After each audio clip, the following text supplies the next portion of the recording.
এবার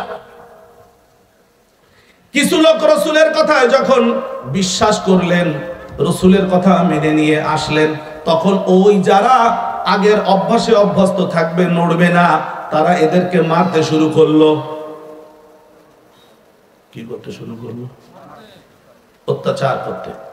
আপনারাও কিন্তু সুযোগ পালি মামলাটা ঠুকে দিয়ে দিলেন যে বাড়ি জ্বালান জ্বালায়, আমি আইল ঠেলি তো তোর কি?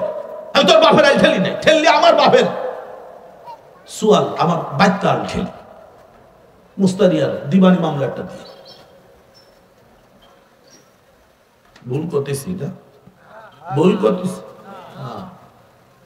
খুব ভালো করে বুঝবেন।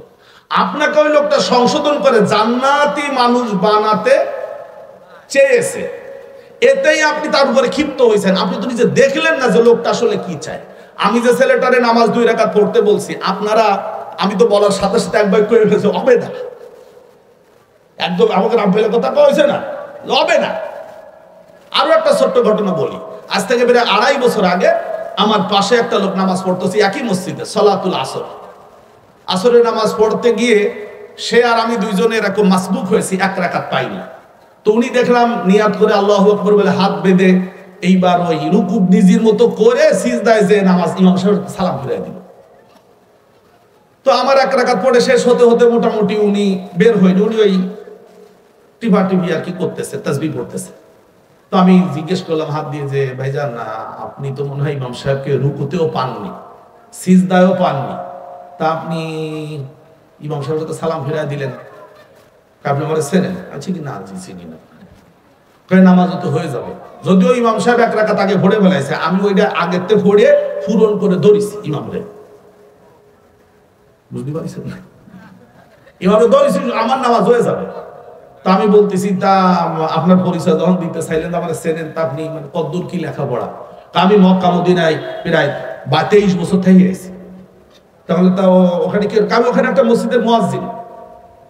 আমি বললাম যে নামটি যে নামাজটা পড়লেন এটা কোন বইটি আছে, সেই বইটা করলে আমি একটু পড়ে দেখতে পারতাম, কারণ আমি তো পড়েছি আপনার থেকে উল্টোটা, তাতে মিলতিছে না। তো এখন এর মধ্যে আমি বুঝতেছি লোক তো আসলে অতটা সহজে হবে না। তার মধ্যে ইমাম সাহেবের কাছে, ইমাম সাহেব তুমি একটু সনদি দেখি যে লোকটা কি করে।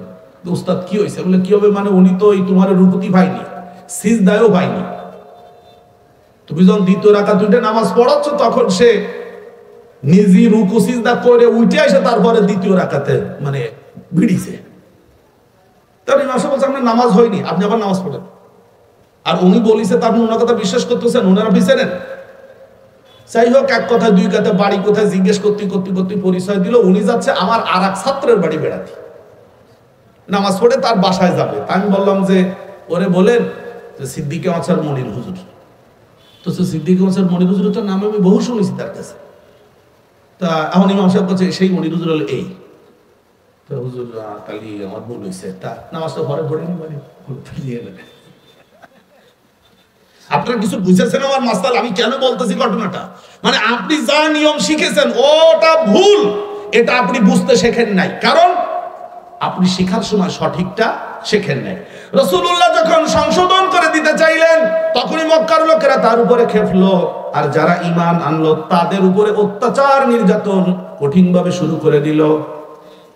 কিন্তু যারা রাসূলের উপরে ঈমান এনেছিলেন, কোরআন সম্পর্কে যাদের জ্ঞান ছিল, তারা বুঝেছিলেন আমরা যদিও সংখ্যায় কম, তারপরেও আমরা সঠিক।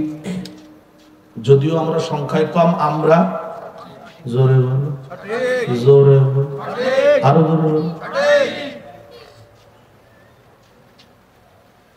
তাদেরকে আল্লাহ তাআলা সেই মক্কায় মার খাওয়া লোকগুলি, মার খাওয়ার পরও তারা একটুও জায়গা থেকে নড়েন নাই, সরেন নাই।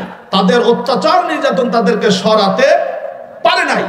আল্লাহ তাআলা তাদের সম্পর্কে সূরাত ইব্রাহিমের 45 নম্বর 46 নম্বর আয়াত আল্লাহ তাআলা বললেন, وَقَدْ مَكَرُوا مَكْرَهُمْ وَعِندَ اللَّهِ مَكْرُهُمْ وَإِنْ كَانَ مَكْرُهُمْ لِتَزُولَ مِنْهُ الْجِبَالُ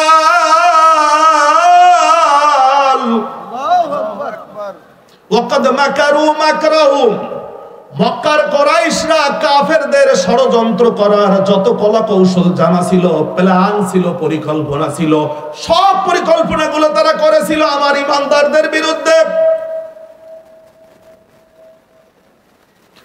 ওয়া ইনদাল্লাহি মাকরুহুম, ওদের যে ষড়যন্ত্র সব আল্লাহ তাআলা জানতেন।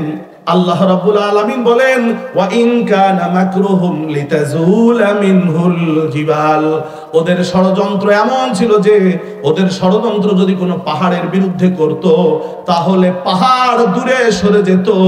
কিন্তু আমার ওই ঈমানদার বান্দা বান্দীদেরকে এত কঠিন ষড়যন্ত্র করার পরেও তারা সরাতে পারে নাই, কারণ তারা ঈমানের কারণে পাহাড়ের চেয়ে বেশি মজবুত ছিল। তাফসীরের মধ্যে এসেছে যাদের সম্পর্কে কোরআনের আয়াত নাজিল হয়েছিল সেই রাসূলের সাহাবীরা হলেন আম্মার। কালো মানুষ ছিলেন, গোলামের ছেলে, গোলাম কিসেন খাটা মানুষের ছেলে, আবার তিনিও কিসেন খাটেন। কিন্তু আল্লাহ বললেন আম্মার ছিল পাহাড়ের চেয়ে অনেক মজবুত। আপনাকে তো খালি একটু কলিয়ায়, আমার সাথে বাপ দিয়ে না কালাম। না ঠিক আছে, দরকার না ছড়া ছেড়ে দেওয়া তোরা টিকিট। আম্মারের মা সুমাইয়া রাদিয়াল্লাহু তাআলা আনহা, তিনিও কৃতদাসী ছিলেন।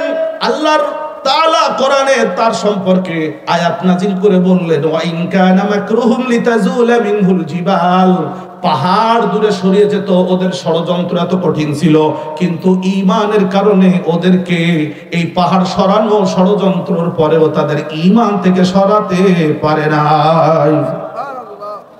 সুমাইয়া রাদিয়াল্লাহু তাআলা আনহা এর স্বামীর নাম ইয়াসির, তাফসিরে তার নামও এসেছে।